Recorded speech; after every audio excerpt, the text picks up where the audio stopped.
Good morning all of you.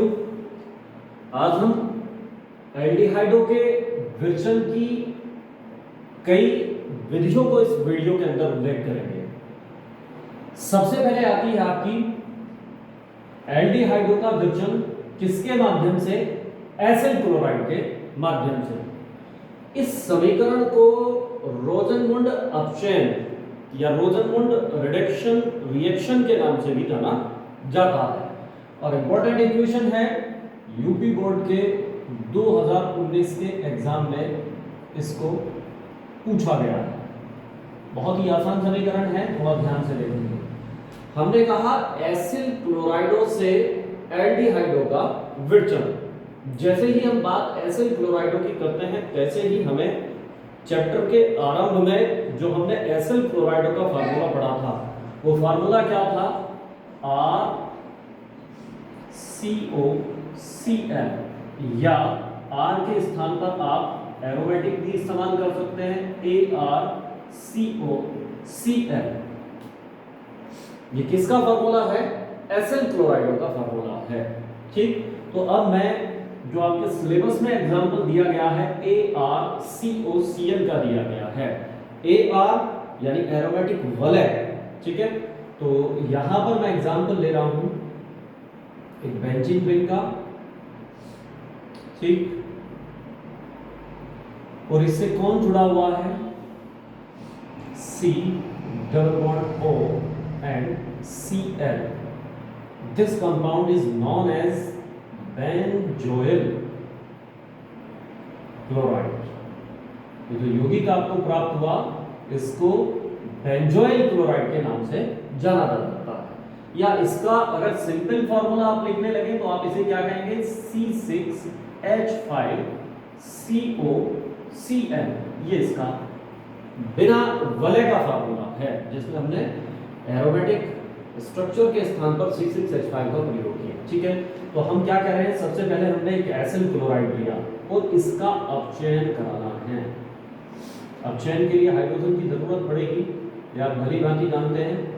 और ये palladium युक्त बेरियम सल्फेट ये उत्प्रेरक के रूप में कार्य करते हैं।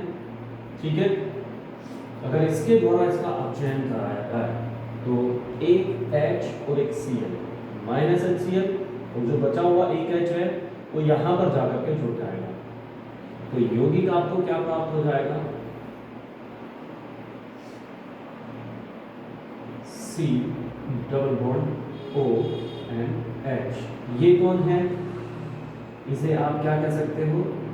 C6H5, ये तो वलय के लिए हो गया, और CHO।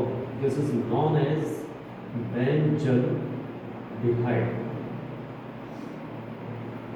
ठीक, और इस रासायनिक अभिक्रिया को जिसमें हमने एसिल क्लोराइड से बेंजल्डिहाइड प्राप्त किया इसे रोजनमुंड रिडक्शन अभिक्रिया के नाम से भी जाना जाता है।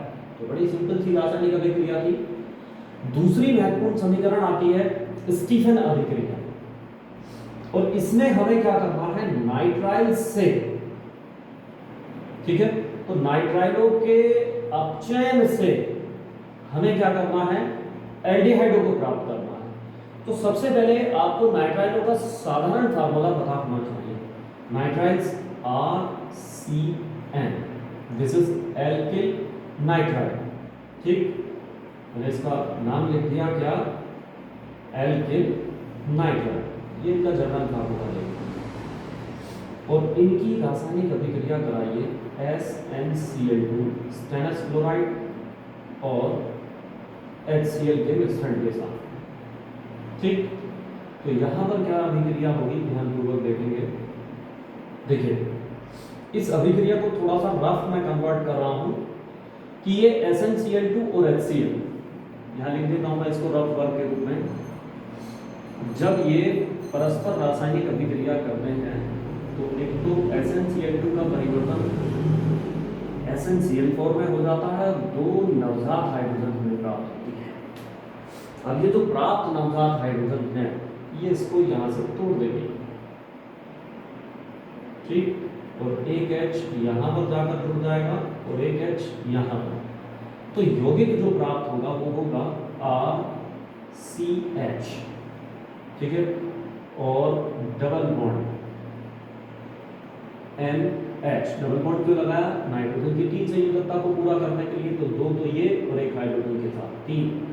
अब ये जो मध्यवर्ती यौगिक प्राप्त हुआ, इनके जो सामान्य नाम होते हैं इनीन होते हैं, इनीन। तो हम इसके बारे में पहले लैंग्वेज ये लिखेंगे कि नाइट्राइलो का SnCl2 और HCl के मिश्रण के द्वारा अपचयन करने पर सर्वप्रथम इनीन सामान्य नाम वाले, है ना, यौगिकों का निर्माण होता है, जो कि जल अपघटन के फलस्वरूप, जल अपघटन के लिए H3O+, या आप सीधे सीधे जल अपघटन भी लिख सकते हैं या प्लस H2O भी लिख सकते हैं, ठीक है। तो होगा क्या, ये RCHO में परिवर्तित होता है।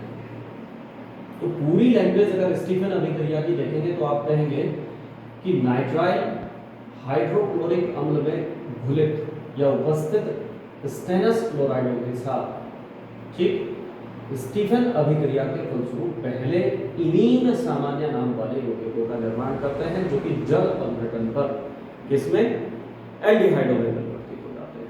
इस पूरी की पूरी समीकरण को एक सिंगल स्टेप में भी आप लिख सकते हैं, और वो सिंगल स्टेप क्या हो सकता है, उसे हम इस तरह से ले सकते हैं कि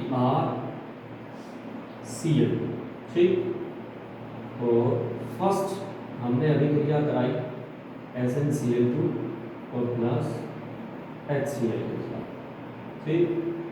दूसरा स्टेप में हमने क्या किया, इसका जल अपघटन कराया, तो RCl का परिवर्तन किसमें हो गया, RCHO में परिवर्तित हो गया।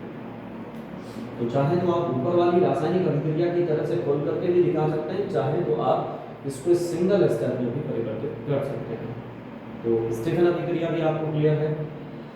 अब क्या स्टीफन अभिक्रिया के अलावा भी कोई ऐसी विधि है, कोई ऐसी वैकल्पिक विधि है जिसके माध्यम से हम नाइट्राइलों को एल्डिहाइडों में परिवर्तित कर सकते हैं, किया जा सकता है? कौन सी विधि है? यानी मैं एक वैकल्पिक अभिक्रिया की, स्टीफन अभिक्रिया की एक वैकल्पिक अभिक्रिया की चर्चा यहां पर करूंगा। उसमें क्या करना है कि जो RCl है, ठीक, इसको फर्स्ट पहले स्टार्ट में डाइवेल H, डाइवेल H। अब ये डाइवेल H क्या होता है ना, तो इसका पूरा नाम होता है di iso butyl aluminium, H stand for hydride. तो पूरा नाम आपको क्लियर होगा, di iso butyl aluminium hydride. या हो सकता है कि आपको बुक्स में इसको दूसरे तरीके से लिखित में दे दें, तो थोड़ा रफ काम मैं इधर कर लेता हूं, डाइवेल H कैसे दे दें, इसको आपको इस प्रकार से भी दे सकता है, एल्युमिनियम हाइड्राइड, एक इस प्रकार से दे दिया, तो ये ALH, ये 3 चीज यूज हो गई हमारी। अब बची हमारी आइसोब्यूटिल, है ना, तो आइसो के लिए I, ब्यूटिल के लिए BU और डाई के लिए और ट्वाइस। तो आपको दोनों में से जो भी दे दे, या तो आपको डाइवेल H लिख करके दे दे, या आपको इस तरह से दे दे, तो इसका मतलब यही है कि di iso butyl aluminium hydride, ठीक।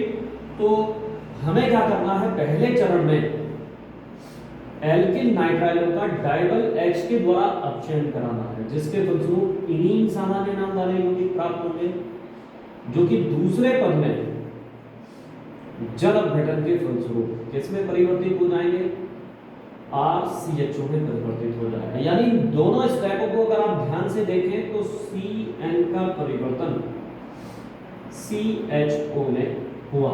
तो मैंने आपको नोटबुक के पीछे पेपर तैयार करने के लिए बोला था, जिसमें ग्रुप चेंजेस का प्रयोग किया गया था। तो वहां पर ये आप नोट कर सकते हैं उन ग्रुप चेंजेस में कि ये एक ऐसा यौगिक है जो नाइट्राइल समूह का परिवर्तन एल्डिहाइड समूह में करता है।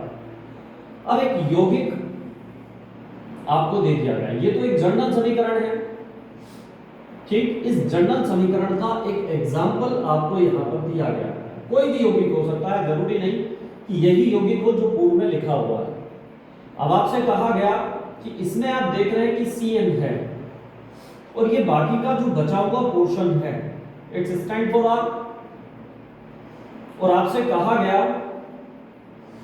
कि इसकी अभिक्रिया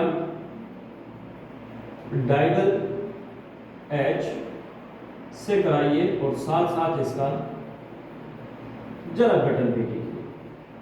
तो आपके लिए बड़ा ही सिंपल काम है कि आप केवल CN का परिवर्तन किसमें कर दें, CHO में करते हैं, बाकी समीकरण को छेड़ने की कोई आवश्यकता नहीं है। CH3 CH double bond CH CH2 और ये किसमें परिवर्तित हो गया, CH2 में परिवर्तित हो गया। ये इसका एक जर्नल एग्जांपल हमने ले लिया। तो यहाँ एक चीज ध्यान रखने की बात है कि अगर वो जो नोटबुक में आपको मैं पीछे लिखवा रहा हूँ समीकरण, अगर वो इस तरह से आपको अच्छी तैयार हो सकती है, 2 पॉइंट्स आपके हैं, एक ये वाला पॉइंट वहां पर नोट करने के लिए अच्छा है कि नाइट्राइल समूह का परिवर्तन एल्डिहाइड समूह में करने के लिए एक तो हम SnCl2 और HCl के मिश्रण और जल अपघटन का प्रयोग कर सकते हैं, एक ये वाला हमारे लिए है। तो इससे बेनिफिट क्या होता है कि उन जो लिखी हुई समीकरण हैं उससे आपकी मेमोरी शार्प होती है और जो क्वेश्चन है उनको अटेम्प्ट करने की क्षमता आपकी बढ़ती है। फिर इस तरह का कोई भी एग्जाम्पल आपको दे दिया जाए और वहां CN का परिवर्तन CHO में कराना हो तो सिर्फ आप या तो पहले प्रकार के स्टीफन अभिक्रिया वाले यौगिकों का प्रयोग करें या इसकी वैकल्पिक समीकरण का भी आप प्रयोग कर सकते हैं, ठीक है। फिर इसके बाद आता है, हम एल्डिहाइडों के विभाजन की बात कर रहे थे, तो एसिड क्लोराइड से हो गया, नाइट्राइल से हो गया, रोसेनबॉन्ड अभिक्रिया के माध्यम से हो गया, स्टीफन अभिक्रिया के माध्यम से हो गया, इसकी एक वैकल्पिक समीकरण भी हमने ले ली। हम मैं बात कर रहा हूं एस्टरों से, तो फिर वही बात आती है, मैं कहता हूं कि सबसे पहले जर्नल फार्मूला आपको ध्यान में आना चाहिए। एस्टरो का जो जर्नल फार्मूला होता है वो होता है RCOOR'। याद आया? या मैं इसको अगर स्ट्रक्चर के रूप में लिख रहा हूं, मैं बार बार इसलिए याद दिलाता हूं ताकि आपकी रीजनिंग पावर, आपकी मेमोरी जो है वो डेवलप होती चली जाए। RCOOR', ये कौन है? एस्टर सामान्य नाम वाले यौगिक, ठीक है। अब यहां पर आप ध्यान देंगे R इसके लिए स्टैंड करता है। अब ये CH3 CH2 का होल लाइन, तो CH2 9 बार लिखा गया है, जब 50 बार लिख दो हम पे क्या फर्क पड़ रहा है? हमारे लिए तो ये क्या है? R है, और ये जो OR है ये कौन है? OC2H5। अब यहां भी समान अभिक्रिया घटित होनी है कि अगर इन एस्टर सामान्य नाम वाले यौगिकों का अपचयन डाइगल H के द्वारा कराने पर उन्हें इनका अगर जल अपघटन कराया जाए, ठीक, तो ये किसमें परिवर्तित हो जाते हैं? OR' का परिवर्तन H में हो जाता है, यानी RC'(O) और H एल्डिहाइड में परिवर्तित हो जाते हैं।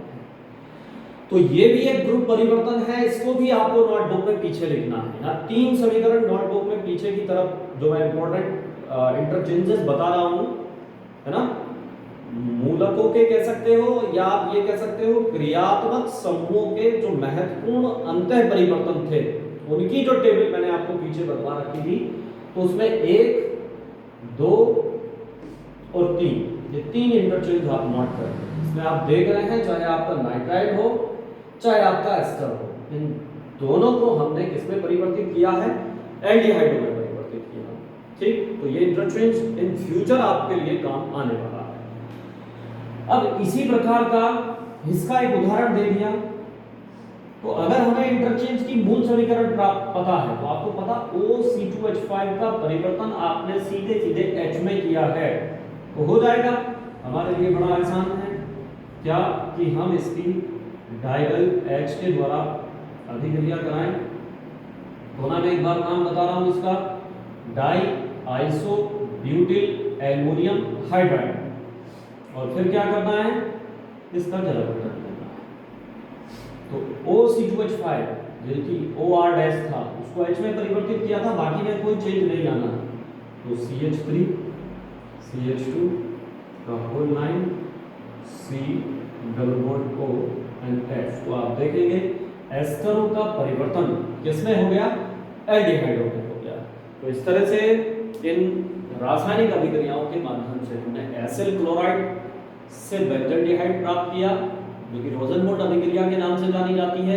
दूसरी स्टीफन अभिक्रिया, स्टीफन अभिक्रिया की एक वैकल्पिक अभिक्रिया ली और साथ साथ हमने एस्ट्रो से भी एल्डिहाइडों का निर्माण किया। महत्वपूर्ण यौगिक जो प्रयोग में लाए गए, एक तो पैलेडियम युक्त बेरियम सल्फाइड के द्वारा अपचयन किया गया, ठीक, जो कि एसिल क्लोराइडों को एसिल हाइड्राइडों में परिवर्तित करता है, और एक SnCl2 और HCl के मिश्रण का प्रयोग किया गया जो कि नाइट्राइल समूह को पहले इमीन में परिवर्तित करता है जो कि फिर पुनः जल अपघटन पर एल्डिहाइडों में परिवर्तित होते हैं, और एक डायबल H जैसा महत्वपूर्ण यौगिक प्रयोग में लाया गया जो कि नाइट्राइलों को भी और एस्ट्रो को भी दोनों को एल्डिहाइडों में परिवर्तित करता है।